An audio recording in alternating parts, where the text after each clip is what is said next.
જાફરાબાદમાં દરિયામાં 11 ખલાસી લાપતા મામલો 30 નોટિકલ માઇલ દૂરથી કોસ્ટગાર્ડની ટીમે 2 ખલાસીઓના મૃતદેહ મળ્યા।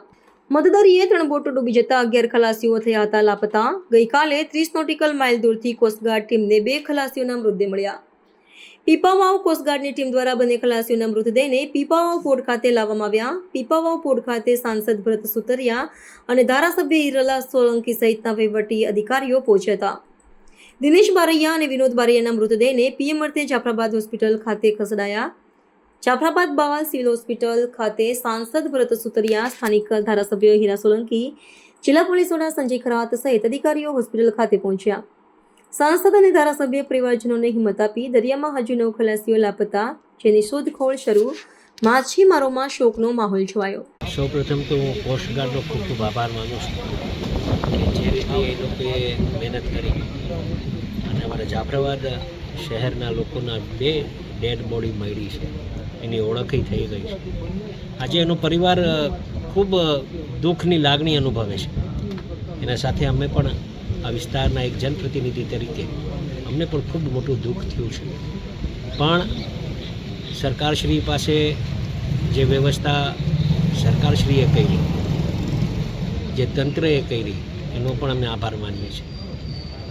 હેલિકોપ્ટરની સુવિધા મળી, શિપની સુવિધા મળી અને શિપને સફળતા પણ મળી, પણ હજુ પણ જ્યારે 9 જણા લોકો જે મિસિંગ છે, શિપગાર્ડના અધિકારી સાથે બેઠીને અમે ચર્ચા કરી અને એવી પણ સ્થિતિની ગંભીરતાપૂર્વક અમને બધી ધ્યાન પર મૂક્યું, એવે જે વર્ણન કર્યું એ વર્ણન અમને પણ શોકદાયી, કેમ કે જે સ્થિતિએ એ લોકોએ કામ કર્યું છે એ સ્થિતિ એ લોકોને જ પૂછી શકાય। પણ હું એનો ફરીથી એકવાર આભાર માનીશ કોસ્ટગાર્ડનો અને સાથોસાથે અપેક્ષા પણ રાખીશ કે હજુ 9 જણ જે મિસિંગ છે, તમે આ એના ઘરના લોકોની એની વેદના આપે પ્રત્યક્ષ જોઈ છે। જેના ઘરમાં આ બનાવ બન્યો હોય એને સ્થિતિ એની ખબર હોય, આપણે તો કાંઠે બેઠા છીએ। જેના ઘરના વ્યક્તિ ગયા હોય એને એનું દુઃખ, એના પર જે આભ ફાટ્યું છે, ભગવાન એને શક્તિ આપે, એના પરિવારને શક્તિ આપે કે જે એના પર દુઃખ વીત્યું છે એને શક્તિ આપે કે એમાંથી એ લોકો બહાર નીકળે। પણ હજુ પણ અમારા જે 9 લોકો મિસિંગ છે એના માટે કવાયત ચાલુ છે।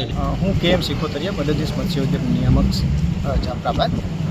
આજની જે આપાતકાલીન પરિસ્થિતિ ઉદ્ભવી છે એમાં સક્રિય રીતે તમામ વહીવટીતંત્ર ભાગ લઈ અને બચાવની કામગીરીમાં જોડાયેલું છે।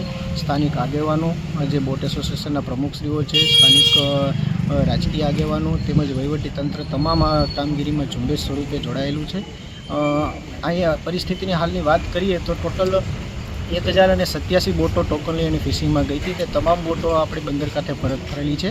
તો ટોટલ 9 ઇન્સિડન્ટ્સ આ ઘટનાક્રમમાં બનેલા, એમાંથી કુલ 76 ફિશરમેનોમાંથી 65 ફિશરમેનોનો રેસ્ક્યુ કરવામાં આવેલ છે, જ્યારે 11 મિસિંગ છે। જે 11 મિસિંગ છે એમાંથી કોસ્ટગાર્ડને 2 મૃતદેહ મળેલા છે, જે 2 મૃતદેહને હાલ સિવિલ હોસ્પિટલ જાફરાબાદ ખાતે લાવી અને તેમનું આઈડેન્ટિફિકેશન અને પોસ્ટમોર્ટમ કરી અને એમના પરિવારજનોને સુપ્રત કરવાની કામગીરી હાથ ધરવામાં આવેલી છે।